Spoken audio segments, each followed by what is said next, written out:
Good morning विद्यार्थी मित्रांनो, Jupiter classroom या यूट्यूब चॅनलमध्ये तुमचं हार्दिक हार्दिक स्वागत. आपण चॅप्टर नंबर 8 मेटलर्जी सुरू केलेला आहे आणि मेटलर्जी चॅप्टरमध्ये आपण मेटल्स, नॉन मेटल्स यांच्या फिजिकल प्रॉपर्टीज पाहितल्या, त्यांच्यामधला डिफरन्स पाहितला आणि केमिकल प्रॉपर्टीजमध्ये आतापर्यंत दोन महत्त्वाच्या केमिकल प्रॉपर्टीज स्टडी केलेल्या आहेत. त्याच्यात पहिली केमिकल प्रॉपर्टी आपण स्टडी केलेली आहे ती म्हणजे reaction of metal with oxygen आणि दुसरी प्रॉपर्टी स्टडी केलेली reaction of metal with water.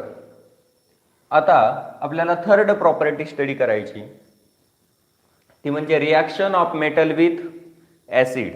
मेटलची acid सोबत होणारी रिॲक्शन काय असते किंवा कशी असते ते आपण आज स्टडी करणार आहोत. तर पहा, when samples of metals that is aluminum, magnesium, iron, zinc are treated with dilute sulfuric acid or dilute hydrochloric acid, then forms a chloride or sulfate salt of metals and hydrogen gas is liberated in this reaction. The reactivity of these metals can be indicated by following sequence. म्हणजे पहा, जर आपण मेटलची reaction, metal सॅम्पलची reaction एखाद्या dilute acid सोबत केली, मग ते hydrochloric acid असू शकतं किंवा सल्फ्युरिक ॲसिड असू शकतं. इन जनरल पहा, when metals reacts with or treated with dilute sulfuric acid or hydrochloric acid,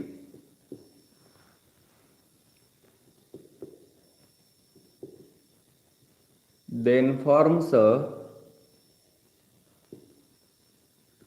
sulfate or chloride salt of metal. Sulfate or chloride salts of metal. त्या मेटलचा, सल्फेटचा किंवा क्लोराइडचा salt तयार होतो. Hydrogen gas is liberated in this reaction. Hydrogen gas is liberated in this reaction. या reaction मध्ये hydrogen gas देखील liberate होतो. Hydrogen gas liberated in this reaction. The reactivity of this metal can be indicated by following sequence. आणि मेटलची रिॲक्टिव्हिटी हा part आपण पुढे पाहूया. त्याच्या अगोदर याची जी जनरल रिॲक्शन आहे ती पाहूया.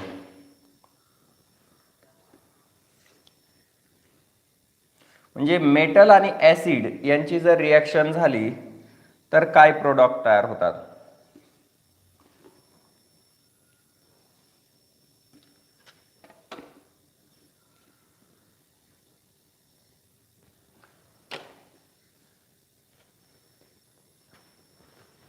When metal reacts with acid, metal reacts with dilute acid, then forms a salt and hydrogen gas is liberated. म्हणजे जर मेटलची ऍसिड सोबत, डायल्यूट ऍसिड सोबत जर रिॲक्शन झाली तर सॉल्ट तयार होतो आणि हायड्रोजन गॅस त्याच्यामधून लिबरेट होतो. अशा पद्धतीनं मेटल आणि ऍसिड यांची रिॲक्शन होत असते. आणि मेटलची जी रिॲक्टिव्हिटीची सिक्वेन्स आहे ती खालील पद्धतीनं आपल्याला पाहायला मिळते, जी की हायड्रोजन गॅस जो बबलच्या रूपात इव्हॉल्व होतो, तर हायड्रोजन गॅस बबल्स किती वेगानं इव्हॉल्व होतात याच्यावरून ती रिॲक्टिव्हिटी ठरवली जाते. The reactivity of the metal reactivity of the metals can be indicated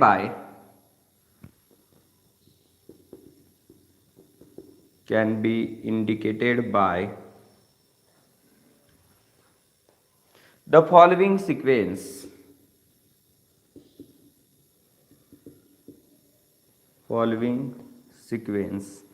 खालील सिक्वेन्स नुसार मेटलची रिॲक्टिव्हिटी ऍसिड बरोबरची रिॲक्टिव्हिटी डिटरमाइन केली जाते आणि ती सिक्वेन्स आहे. Magnesium is most reactive metal than the aluminium. Aluminium is most reactive than zinc. Zinc is more reactive than iron. तर multiple choice question मध्ये देखील तुम्हाला याच्यावरती क्वेश्चन असतो. तर सिक्वेन्स लक्षात ठेवा. मॅग्नेशियम, ॲल्युमिनियम, झिंक, आयर्न या सिक्वेन्स मध्ये यांची रिॲक्शन होत असते. म्हणजे मॅग्नेशियम हा ऍसिड सोबत, डायल्यूट ऍसिड सोबत व्हिगरसली रिॲक्ट होतो. त्याच्यापेक्षा कमी व्हिगरसली ॲल्युमिनियम, त्याच्यापेक्षा कमी झिंक आणि सर्वात कमी आयर्न. तर अशा पद्धतीची ही रिॲक्टिव्हिटी आहे. आता आपल्याला महत्वाचा जो पार्ट पाहायचा आहे तो म्हणजे डायल्यूट ऍसिड मध्ये दोन ऍसिड दिलेले आहेत, एक सल्फ्युरिक आणि दुसरं हायड्रोक्लोरिक. सुरुवातीला आपल्याला हायड्रोक्लोरिक ऍसिड सोबतच्या रिॲक्शन्स पाहायच्या.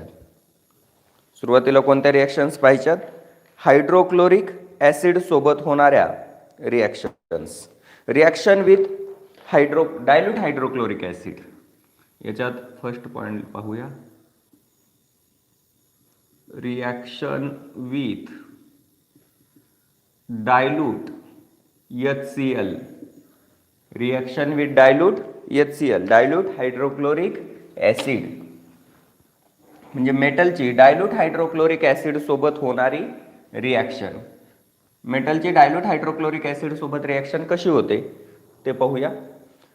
तर पहा, when metal reacts with dilute hydrochloric acid, मेटलची जर डायल्यूट हायड्रोक्लोरिक ऍसिड सोबत रिॲक्शन झाली तर मेटलचा क्लोराइड सॉल्ट तयार होतो आणि हायड्रोजन गॅस इव्हॉल्व होतो. म्हणजेच when metals reacts with dilute HCl, that is dilute hydrochloric acid, then forms a metal chloride salt,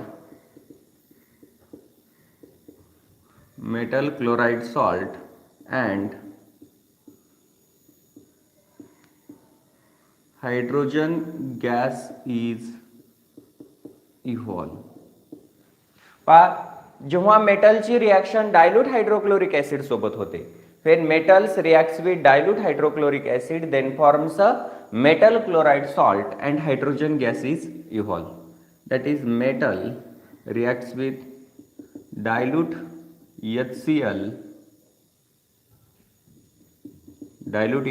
then forms a metal chloride salt plus hydrogen gas evolve.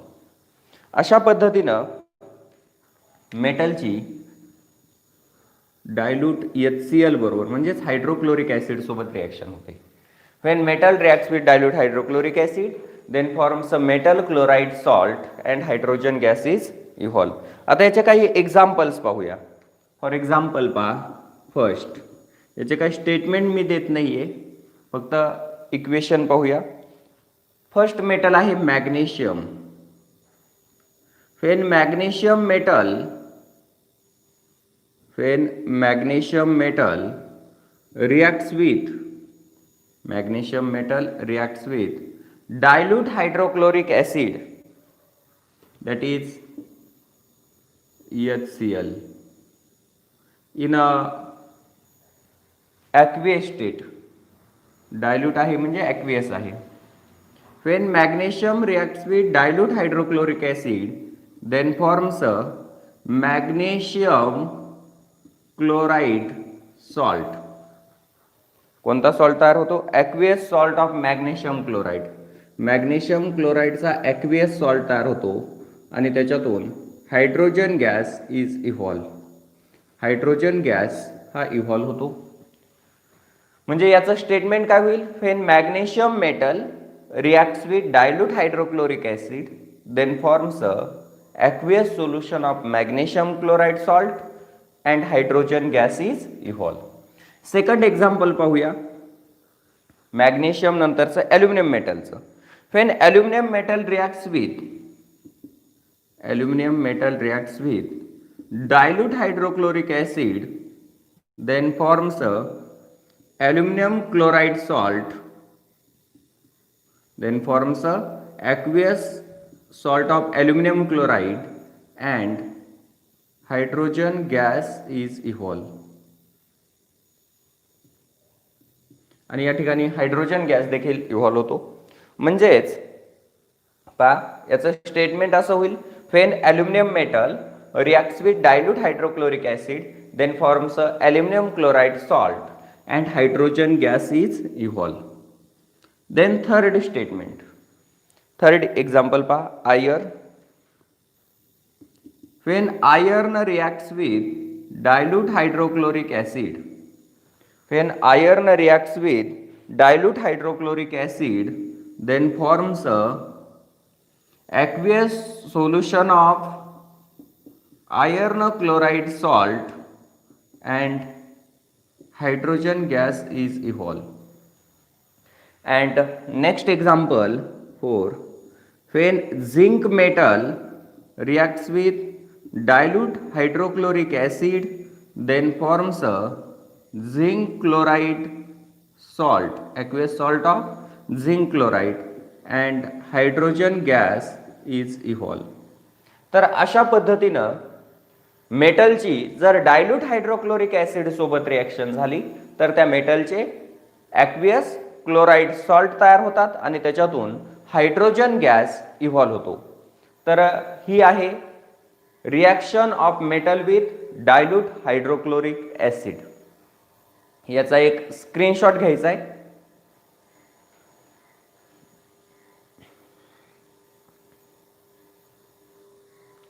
याचा एक सर्वांनी पटकन screenshot घ्या.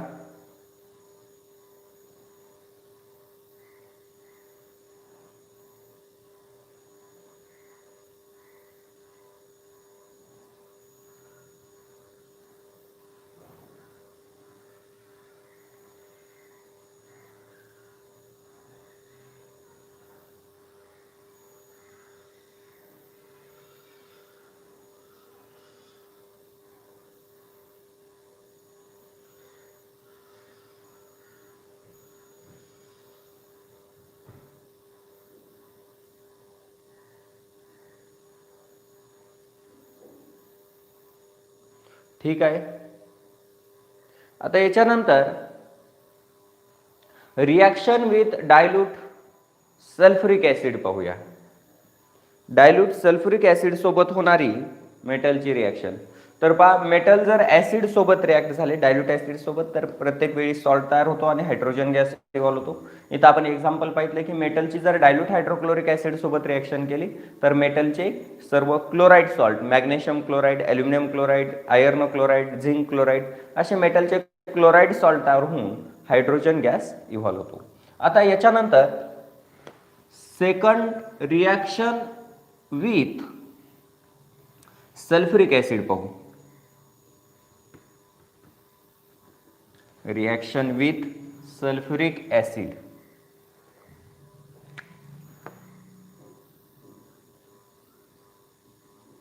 Reaction with sulphuric acid. Sulphuric acid सोबत होणारी reaction म्हणजे dilute sulphuric acid H2SO4. Reaction with dilute H2SO4 म्हणजे sulphuric acid. Reaction with dilute H2SO4 म्हणजे dilute sulphuric acid. When metal reacts with dilute sulphuric acid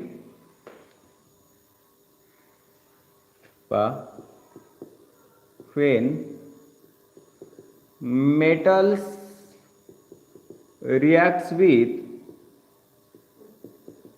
dilute sulfuric acid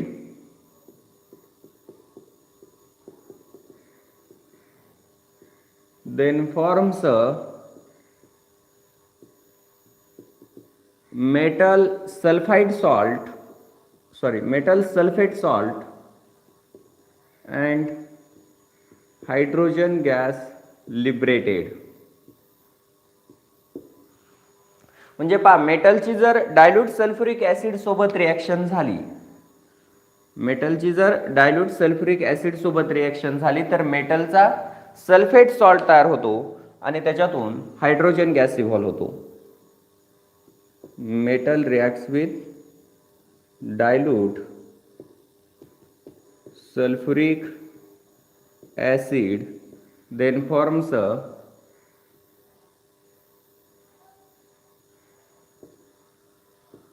metal sulfate salt and hydrogen gas is evolved.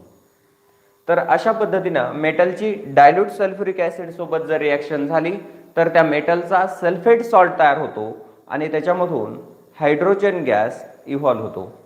Then examples. आता याचे example, हेच example इकडे पाहूया आपण. पहिले example मॅग्नेशियमचं. When magnesium metal reacts with dilute sulphuric acid that is H2SO4, dilute sulfuric acid, then forms a magnesium sulfate salt MgSO4, aqueous salt of magnesium sulfate, and H2 hydrogen gas is evolved. When magnesium metal reacts with dilute sulfuric acid H2SO4, then forms a magnesium sulfate MgSO4, magnesium sulfate salt, and H2 hydrogen gas is evolved. Second example, aluminum metal. When aluminum metal reacts with dilute sulfuric acid, then forms a aqueous salt of aluminum sulfate Al2SO4 thrice, aqueous salt of aluminum sulfate, and hydrogen gas is evolved. Aluminum twice आहे 2, sulphate thrice आहे 3 आणि इथं hydrogen सुद्धा 3. तर या पद्धतीने हे reaction होईल. When aluminum metal reacts with dilute sulfuric acid, then forms aluminum sulfate, aqueous salt of aluminum sulfate, and hydrogen gas is evolved. Third example, iron. When iron reacts with dilute sulfuric acid, then forms a aqueous salt of iron sulfate, and hydrogen gas is evolved. Then next, zinc metal reacts with dilute sulfuric acid. Zinc metal reacts with dilute sulfuric acid, then forms a zinc sulfate salt, aqueous salt of zinc sulfate. When zinc metal reacts with dilute sulfuric acid, then forms a aqueous salt of zinc sulfate, and hydrogen gas is evolved. तर अशा पद्धतीनं हे आहे reaction of metal with sulphuric acid. म्हणजे पहा, मेटलची जर sulphuric acid सोबत reaction झाली तर मेटलचे सल्फेट सॉल्ट तयार होतात आणि हायड्रोजन गॅस इव्हॉल्व होतो.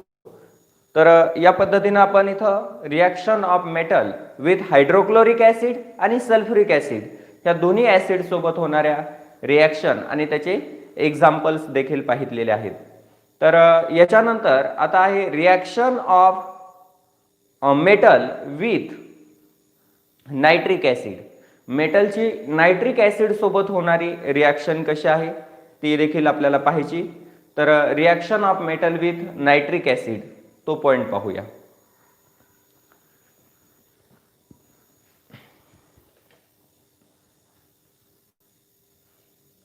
Reaction of metal with nitric acid हा पॉइंट पाहण्याच्या अगोदर याचा एक स्क्रीनशॉट घ्या.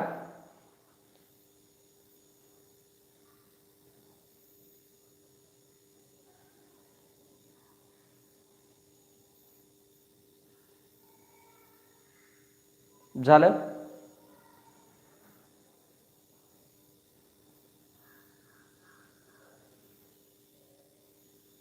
Reaction of metal with nitric acid पाहण्याच्या अगोदर याचा एक स्क्रीनशॉट सर्वांनी घ्यायचा आहे. ठीक आहे. आता याच्यानंतर आपल्याला पाहायचं आहे ते म्हणजे reaction of metal with nitric acid. Nitric ऍसिडची रिॲक्शन थोडीशी वेगळी पहा. मेटलची नायट्रिक ऍसिड सोबत होणारी रिॲक्शन थोडीशी वेगळी रिॲक्शन आहे.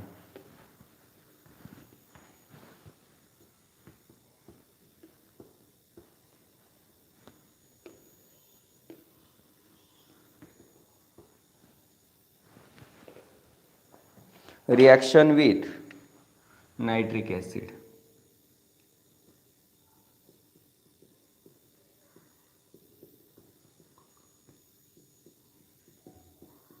Nitric acid that is HNO3. Nitric ऍसिडचा फॉर्म्युला आहे HNO3. Reaction with nitric acid. Nitric acid सोबत होणारी रिॲक्शन, मेटलची नायट्रिक ऍसिड सोबतची रिॲक्शन. तर पहा,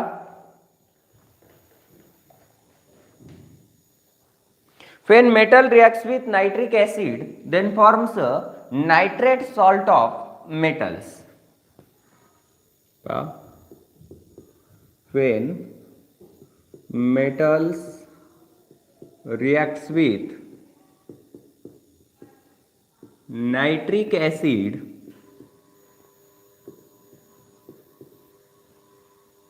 when metals reacts with nitric acid then forms a nitrate salt of metals. त्या मेटलचे काय तयार होतात? Nitrate salt. जसं मेटलची हायड्रोक्लोरिक ऍसिड सोबत रिॲक्शन झाली तर मेटलचे क्लोराइड सॉल्ट तयार होतात. मेटलची सल्फ्युरिक ऍसिड सोबत रिॲक्शन झाली तर सल्फेट सॉल्ट तयार होतात. तसं मेटलची जर नायट्रिक ऍसिड सोबत रिॲक्शन झाली तर कोणते सॉल्ट तयार होतात? नायट्रेट सॉल्ट तयार होतात. Ferrous oxides of nitrogen are also formed. Ferrous oxides of nitrogen are also formed. या रिॲक्शन मध्ये नायट्रोजनचे इतर ऑक्साइड्स देखील, वेगवेगळे ऑक्साइड देखील तयार होत असतात. जसं की NO, NO2, N2O, NO, NO2, N2O असे जे काही नायट्रोजनचे ऑक्साइड्स आहेत हे नायट्रोजनचे ऑक्साइड्स देखील तयार होतात. In accordance with concentration of nitric acid. कशानुसार? In accordance with concentration of nitric acid. म्हणजे नायट्रिक ऍसिड किती कॉन्सन्ट्रेटेड आहे त्याच्यावरून, नायट्रिक ऍसिडच्या कॉन्सन्ट्रेशन वरून वेगवेगळ्या प्रकारचे नायट्रोजनचे ऑक्साइड्स देखील या रिॲक्शन मध्ये तयार होतात. In this reaction hydrogen gas is not evolve. In this reaction hydrogen gas is not evolve. Instead of these, त्याऐवजी काय होतं? Instead of these, hydrogen oxidize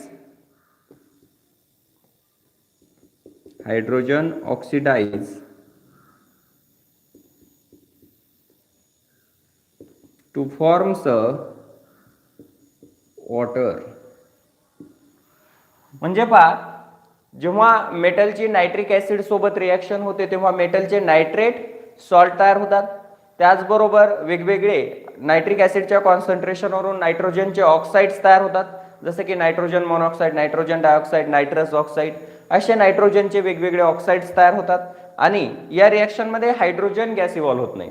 जसं की आपण अगोदरच्या 2 रिॲक्शनमध्ये पाहिलं की मेटलची जर ऍसिड सोबत रिॲक्शन झाली तर हायड्रोजन गॅस लिबरेट होतो, परंतु नायट्रिक ऍसिड सोबत जर रिॲक्शन झाली तर हायड्रोजन गॅस लिबरेट होत नाही. तर त्या हायड्रोजन गॅसचं ऑक्सिडेशन होऊन काय तयार होतं? वॉटर तयार होतं. म्हणजे हायड्रोजन ऑक्सिडाइज होतो आणि हायड्रोजन ऑक्सिडाइज होऊन त्या ठिकाणी वॉटर तयार होत असतं. आता याचे काही एक्झाम्पल्स पाहूया आपण. When copper metal reacts with, त्याचं पहिले एक्झाम्पल दिले, when copper metal reacts with dilute nitric acid. Example first, when copper metal reacts with dilute nitric acid. When copper metal reacts with dilute nitric acid, then forms a copper nitrate salt,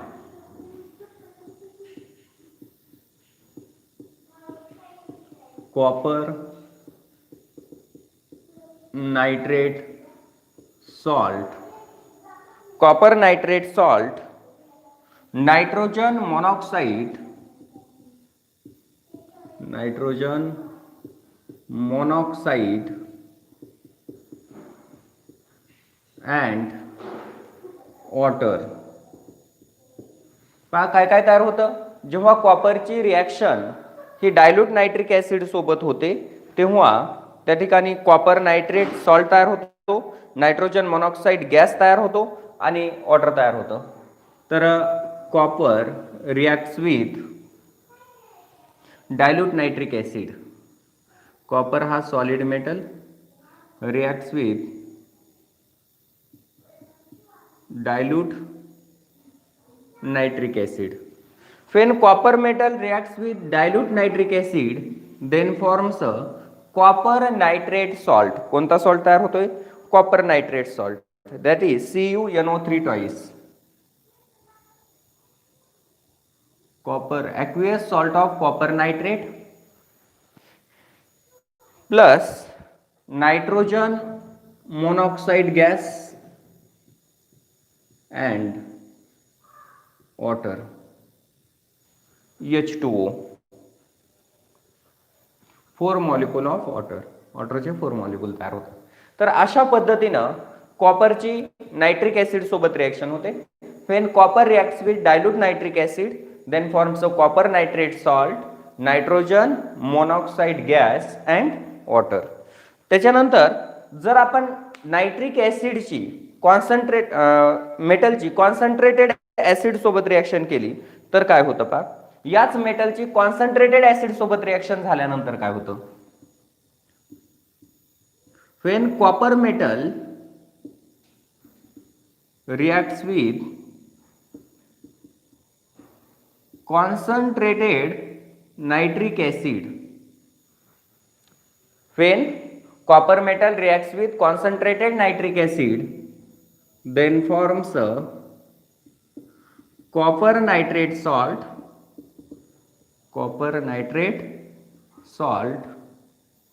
nitrogen dioxide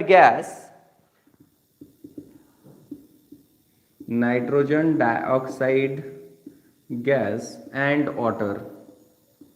म्हणजे इथं concentration बदललं तर नायट्रोजनचं oxide बदलतंय हे आपल्या लक्षात येतं. हे जे ऍसिड आहे हे कसं आहे? डायल्यूट ऍसिड आहे. आता कॉन्सन्ट्रेटेड ऍसिड बरोबर reaction, copper metal reacts with concentrated nitric acid. इथं कॉन्सन्ट्रेटेड घ्यायचं acid, concentrated nitric acid then forms copper nitrate salt, aqueous salt of copper nitrate, nitrogen dioxide and water. इथं जो gas तयार होतो तो नायट्रोजन डायऑक्साइड गॅस तयार होतो आणि वॉटर तयार होते. तर इथं 4HNO3 घ्यावी लागतील रिॲक्शन बॅलन्स करण्यासाठी. तर या पद्धतीनं when metal reacts with copper metal reacts with concentrated nitric acid then forms a copper nitrate salt, nitrogen dioxide gas and water. म्हणजे डायल्यूट ऍसिड घेतलं तर नायट्रोजन मोनॉक्साईड तयार होतो आणि कॉन्सन्ट्रेटेड ऍसिड घेतलं तर नायट्रोजन डायऑक्साईड तयार होतो. बाकी सॉल्ट आणि वॉटर मात्र सेम राहतात. तर अशा पद्धतीनं ही मेटलची नायट्रिक ऍसिड सोबत होणारी रिॲक्शन आहे. Reaction of metal with nitric acid. तर याचा देखील एक स्क्रीनशॉट तुम्ही घ्यायचा आहे.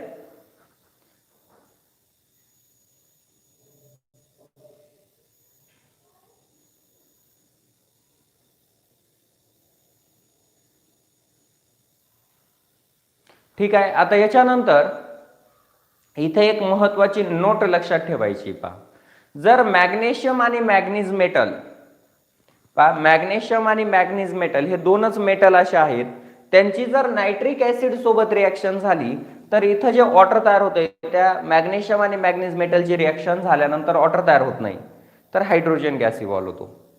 व्हेन मॅग्नेशियम और manganese metal reacts with nitric acid, dilute nitric acid, then hydrogen gas is liberated. ही एक महत्वाची नोट इथं देतो मी, लक्षात असू द्या. काय सांगितली नोट? व्हेन मॅग्नेशियम और manganese metal reacts with dilute nitric acid,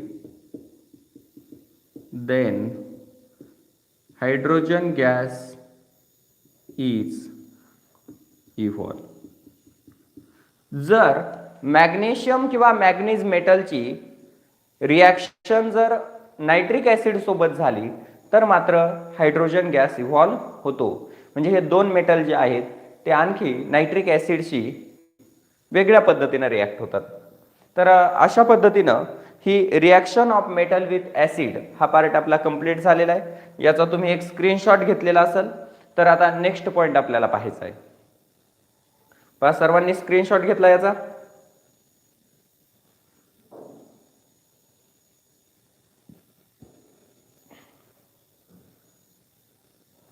ठीक आहे. आता याच्यानंतर नेक्स्ट पॉइंट आहे तो म्हणजे आपल्याला एक शॉर्ट नोट दिलेली ॲक्वारिजिया, महत्वाचा पॉइंट आहे.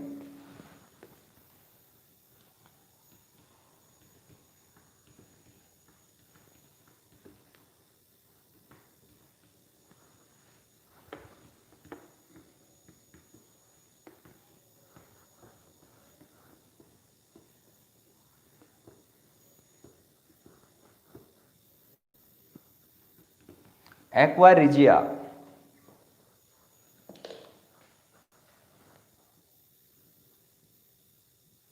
ॲक्वारिजिया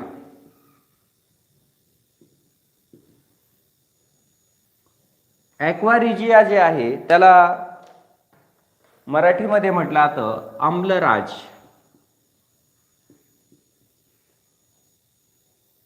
ॲक्वारिजिया आम्लराज. Aqua regia is a highly corrosive and fuming liquid. Aqua regia हे काय आहे? एक हायली करोजिव्ह आणि फ्युमिंग लिक्विड आहे.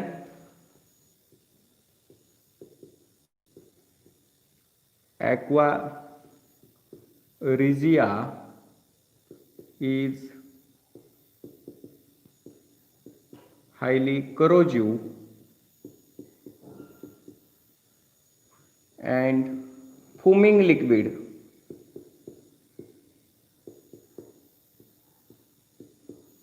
फसफसणारं आणि मेटलला करोड करणारं, मेटलला कुजवणारं, डिके करणारं जे लिक्विड असतं त्याला ॲक्वारिजिया म्हटलं जातं. Aqua regia is a highly corrosive and fuming liquid. Then next,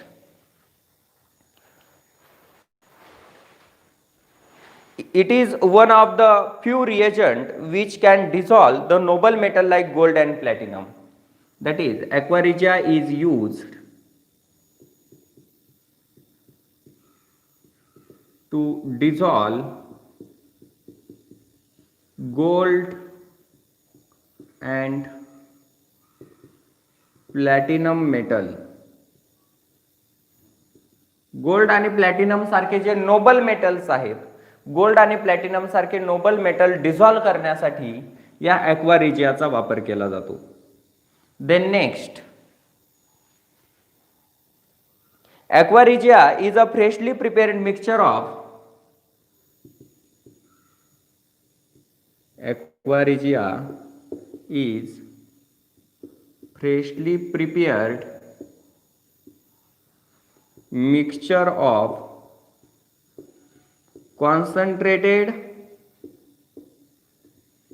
Aquarigia is a freshly prepared mixture of concentrated hydrochloric acid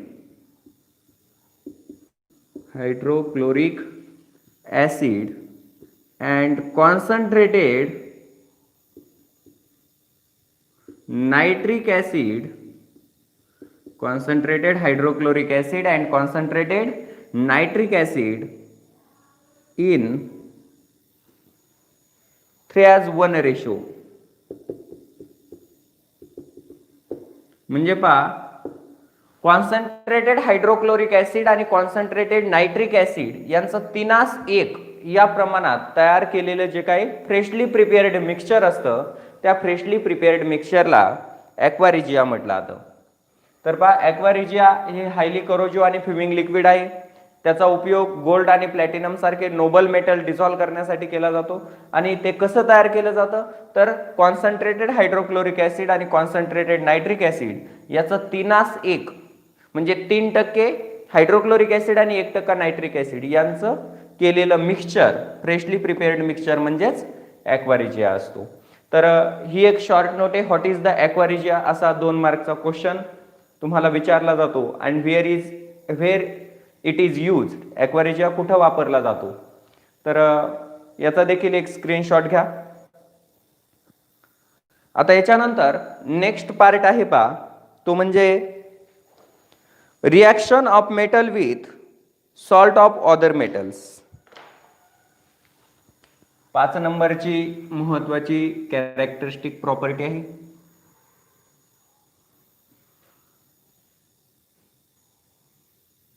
number, reaction of metals with salt of reaction of metal with salt of other metal,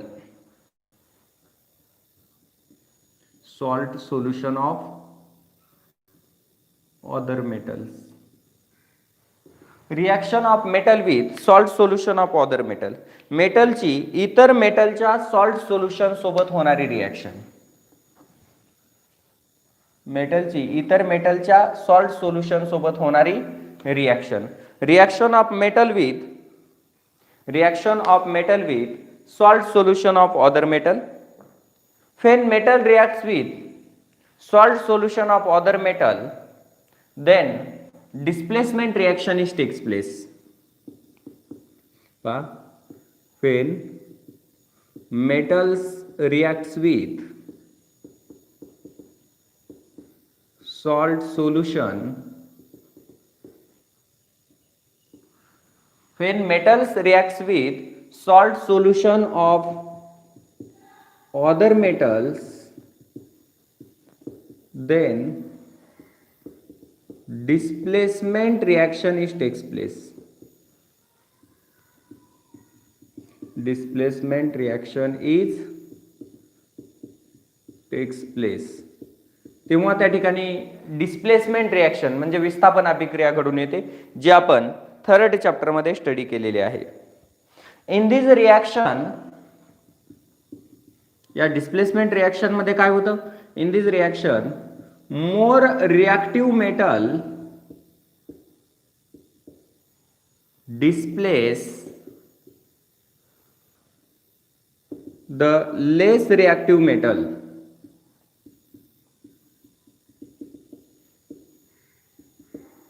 through its compound. या displacement reaction मध्ये मोर reactive metal हा लेस reactive मेटलला त्याच्या compound मधून displace करत असतो. But less reactive metal can't displace more reactive metal. परंतु जो काही लेस रिॲक्टिव्ह मेटल आहे तो मोर रिॲक्टिव्ह मेटल्सला डिस्प्लेस करू शकत नाही. देन नेक्स्ट याच्यानंतरचा जो पुढचा पार्ट आहे तो म्हणजे त्याचे एक्झाम्पल. त्याचं एक्झाम्पल पहा. For example fan iron nail dipped in copper sulfate, blue color copper sulfate solution. When iron nail dipped in blue color copper sulfate solution,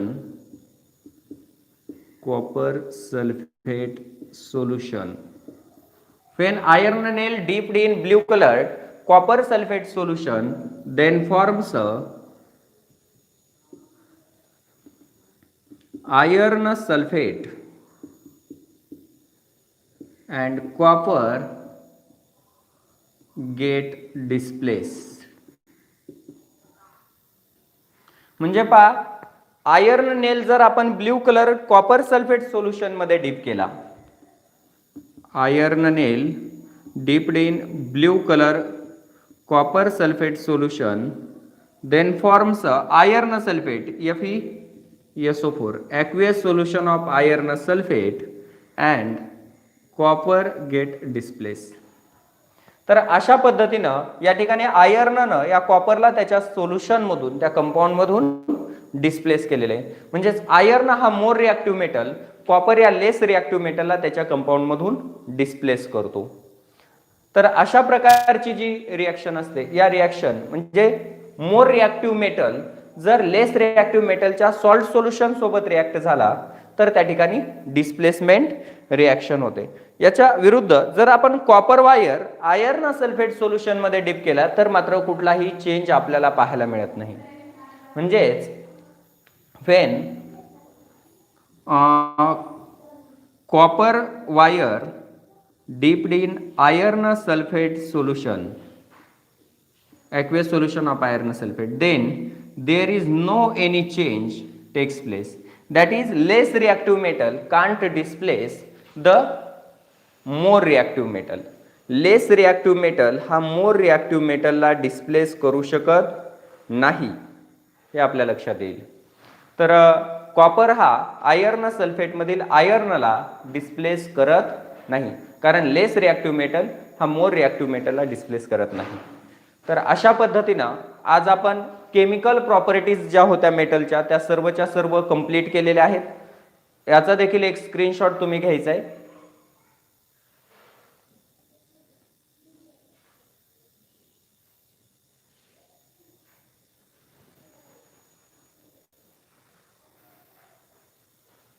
reaction of metal with salt solution of other metal.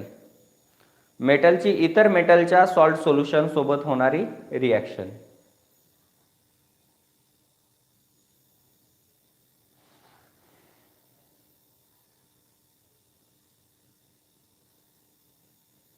ठीक आहे, सर्वांनी screenshot घेतलेला आहे. आता याच्यानंतर next point कडे जाऊया आपण. पुढचा जो पार्ट आहे या चॅप्टरचा तो म्हणजे occurrence of metal. Occurrence of metal त्याच्या अगोदर एक प्रॉपर्टी बाकी आहे आणखी. Reaction of metal with non metal. Occurrence of metal, reactivity metal ते आपण नंतर पाहूया. सगळ्यात महत्वाचं आणखी मेटलची एक प्रॉपर्टी बाकी आहे ती म्हणजे reaction of metal with non metal. मेटलची नॉन मेटल सोबत होणारी अभिक्रिया आणि त्याच्यानंतर chemical properties of non metal आहेत. तर reaction of metal with non metal, मेटलची नॉन मेटल सोबत रिॲक्शन कशी होते तेवढी एक प्रॉपर्टी पाहूया आणि उर्वरित भाग उद्या घेऊ आपण. तर एकच प्रॉपर्टी फक्त इथं सांगतो मी, शॉर्ट मध्येच आहे.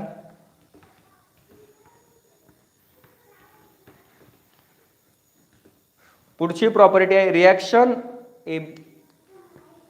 6 नंबरची property,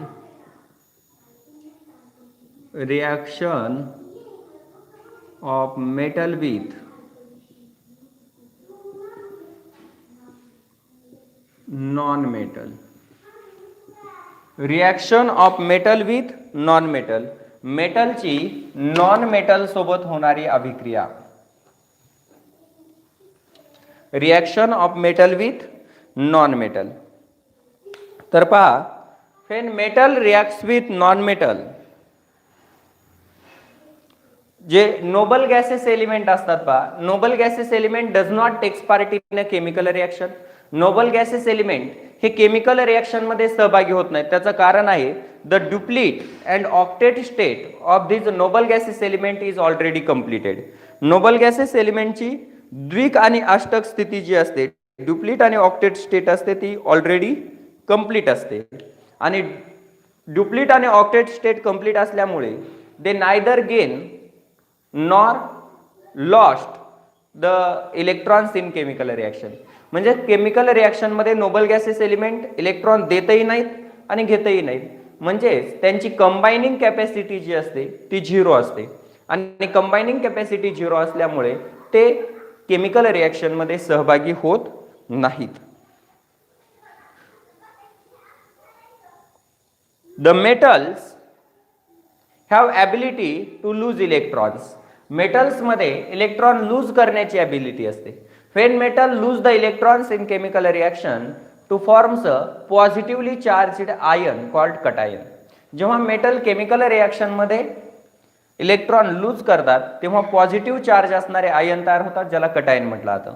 and non metal have ability to gain the electrons in chemical reaction. That is, metals are electropositive and non-metals are electronegative. तसं नोबल गॅसेस हे न्यूट्रल असतात, ते इलेक्ट्रोपॉझिटिव्हही नसतात आणि इलेक्ट्रोनिगेटिव्हही नसतात. Noble metals are chemically inactive, म्हणजे रासायनिक दृष्ट्या ते निष्क्रिय असतात. नोबल एलिमेंट्स म्हणायला पाहिजे मेटल्स म्हणण्यापेक्षा. Noble gases, noble gases are chemically inactive. They do not takes part in chemical reaction. ते केमिकल रिॲक्शन मध्ये सहभागी होत नाहीत.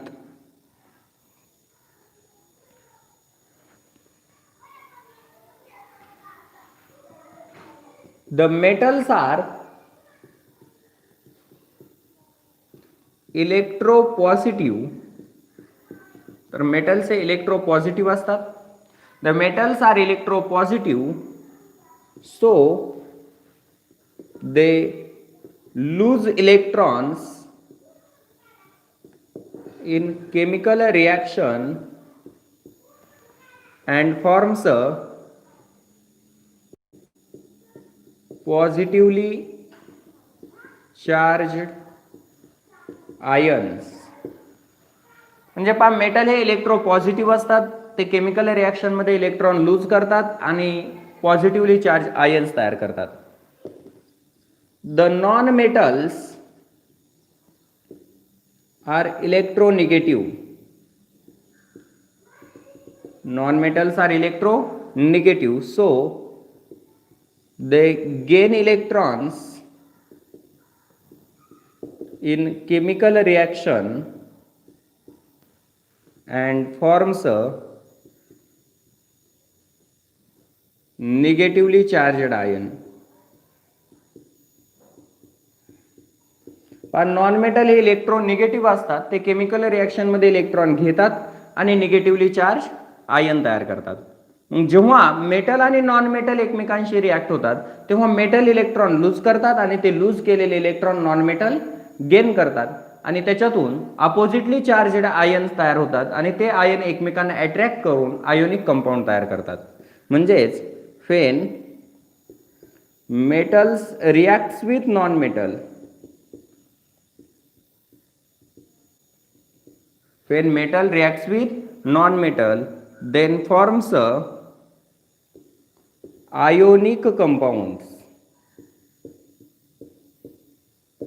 When metal reacts with non-metal, then forms ionic compounds. मेटलची नॉन मेटल सोबत रिएक्शन जर झाली तर आयोनिक कंपाऊंड तयार होतात. For example, sodium metal reacts with chlorine non metal, then forms sodium chloride salt. म्हणजेच सोडियम या मेटलची क्लोरीन या नॉन मेटल सोबत जर रिॲक्शन झाली, सोडियम या मेटलची क्लोरीन या नॉन मेटल सोबत रिॲक्शन झाली तर सोडियम क्लोराइड हा आयोनिक कंपाऊंड किंवा सॉल्ट तयार होतो. त्याच पद्धतीनं magnesium metal reacts with chlorine non metal, then forms magnesium chloride salt, magnesium chloride ionic compound. तर या पद्धतीनं ही सोडियम मॅग्नेशियम अशा मेटलची जर क्लोरीन सारख्या नॉन मेटल सोबत रिॲक्शन झाली तर त्या ठिकाणी आयोनिक कंपाऊंड्स तयार होत आहेत. तर याचा देखील एक स्क्रीनशॉट तुम्ही घ्यायचा आहे.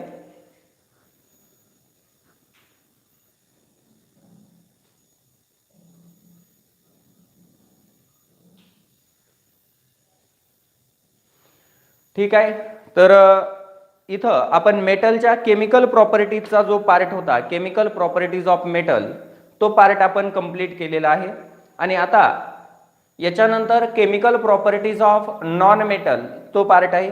उद्याच्या लेक्चरमध्ये तो शॉर्ट छोटासा भाग आहे पहा. उद्याच्या लेक्चरमध्ये नॉन मेटलच्या सर्व केमिकल प्रॉपर्टीज आपण कंप्लीट करू आणि त्याच्यानंतर मग occurrence of metal, reactivity series of metal, हा पुढचा मेटलर्जीचा पार्ट स्टार्ट होतोय. खरा मेटलर्जीचा पार्ट हा तिथून पुढचा आहे. मेटल आणि नॉन मेटल त्याच्या फिजिकल केमिकल प्रॉपर्टी ह्या आपण पाठीमागच्या इयत्तेमध्येच अभ्यासलेल्या आहेत, तरी आपल्याला या चॅप्टरमध्ये महत्त्वाचा असल्यामुळे रिपीट दिलेला आहे. तर उर्वरित भाग जो आहे chemical properties of non metal तो नेक्स्ट लेक्चरमध्ये कंटिन्यू करू. तर आज थांबतोय आपण. उर्वरित भाग उद्या कंटिन्यू केला जाईल.